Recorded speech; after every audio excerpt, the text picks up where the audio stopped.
They found his body on a park bench, and in that quiet, final moment, they realized a heartbreaking truth. No one had been looking for him. The man's name was Arthur Miles, but to most people, he was simply invisible. Every morning, at exactly 6:10 a.m., Arthur would sit on the same bench in a quiet park in Chicago. He'd feed the pigeons with crumbs saved from yesterday's bread and watch office workers rush past, their eyes glued to their phones. No one ever asked where he came from.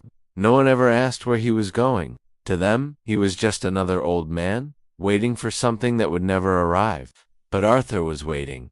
25 years earlier, Arthur had been a father, a proud one. He worked as a city bus driver, and during long shifts and cold winters, his hands cracked from gripping the steering wheel. He wasn't rich, but his house was always loud, filled with laughter at dinner, footsteps on the stairs, and arguments over the TV remote. His daughter Emily used to sit by the window every single evening waiting for his bus to turn the corner. The moment she saw it, she'd run to the door shouting, "Dad's home."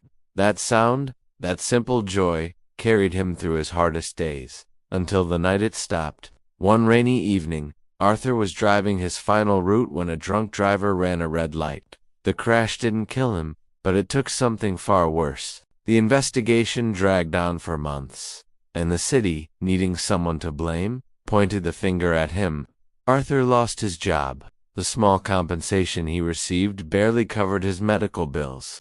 The stress in the house quickly turned into silence. Emily grew up watching her father disappear, piece by piece. He wasn't angry, he was just gone. By the time she left for college, they were barely speaking. Calls turned into texts, and soon, texts turned into nothing. Arthur never blamed her. He believed children shouldn't have to carry their parents' pain. Years passed, Arthur sold the house and moved into a small room near the park. He told himself he didn't need much. Every Sunday he wrote a letter to Emily, but he never sent them. Some were apologies for things he didn't even understand. Some were just simple updates about the weather. He kept them all, a growing collection of unspoken words, in a shoebox under his bed. One winter morning, Arthur didn't make it to the park. A jogger found him sitting upright on his usual bench, hands folded neatly in his lap, eyes closed. He looked as if he were simply resting. The police searched his pockets.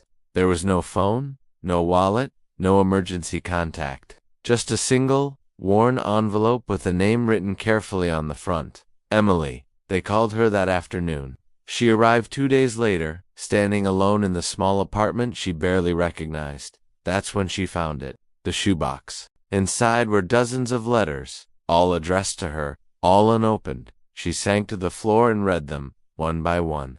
Her father had written to her for 25 years. He wrote about missing her graduation, about wishing he knew how to talk to her again.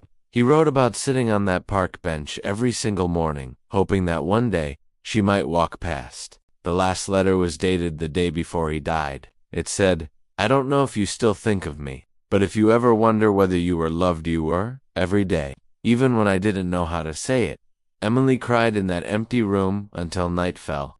At the funeral, only 3 people came: a former bus driver, the park groundskeeper, and Emily. Afterward, she went to the park and sat on the same bench where her father had spent his final years. For the first time, she truly noticed how quiet the park was, how easy it is to disappear, without anyone noticing. Arthur waited his whole life to be seen again, not by the world, just by one person. And sometimes, the saddest thing about love isn't that it ends, but that it waits, silently, until it's too late. Thank you for watching.